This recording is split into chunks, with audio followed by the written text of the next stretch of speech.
Hello. This call is from a federal prison. Here. Hello, Mom. I love you, princess. Ruby Valdez, welcome and thank you for being a voice for so many people. Thank you. Thank you for having me. So your sister was sentenced for more than 15 years for a non-violent crime. How did she end up involved in this? So basically, she was the girlfriend of somebody who was selling drugs, and in our country, we have this thing called conspiracy, where if you are knowledgeable of a crime and you don't go to the police, you are culpable for that crime, and essentially that's what happened to her. Her ex-boyfriend was murdered in what the police call a drug deal gone wrong, and the police took down the drug ring, and she had never gone to the police for different reasons, and they ended up convicting her under conspiracy.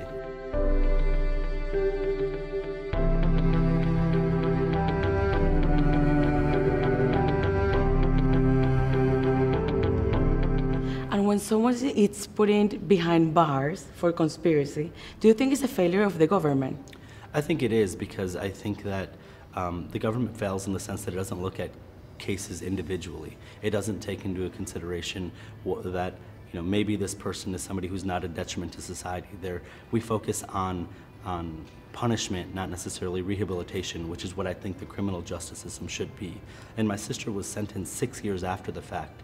And by that time, she had been married and had 2 kids and was pregnant with her third and had fully changed her life and turned it around and was a contributing member of society and was not somebody who I would be afraid to have on the streets with me.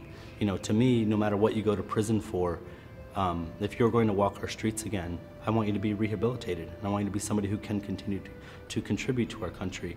And she had already proven that she could do that. So we need to look at cases on an individual basis and understand, that we don't need to think about this as hard on crime or soft on crime, but smart on crime or dumb on crime.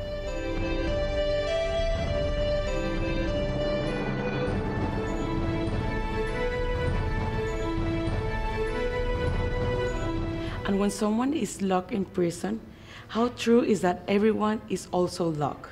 Yeah, it's when you have a loved one incarcerated, the rest of the family is serving their own sentence in their own way. Simply by the distance between them, the lack of connection, but also the cost. It costs a lot to have a loved one in prison if you want to remain connected to them. Phone calls, letters, commissary, all of these things add up. So it's certainly a prison sentence for everyone involved. How many cases are still unsolved, similar to your sister? Yeah, I don't know the exact stat of cases, but I do know that when my sister qualified for a program called the Clemency 2014 program, which is a federal program to try and relieve the amount of people with nonviolent offenses. And how did you apply for clemency? Through that program. And when you first apply for that program, they have a list of 10 criteria, and 36,000 people qualified initially under that, and only 1,100 were granted clemency. So there are a lot of people serving sentences. And what motivated you to capture all of these moments? Yeah, well, what motivated me was I wanted to tell the story. I knew that I had an opportunity to tell a story that you don't normally get to see, an intimate family portrait of the people back home going through this sentence. And what is your main purpose with this documentary?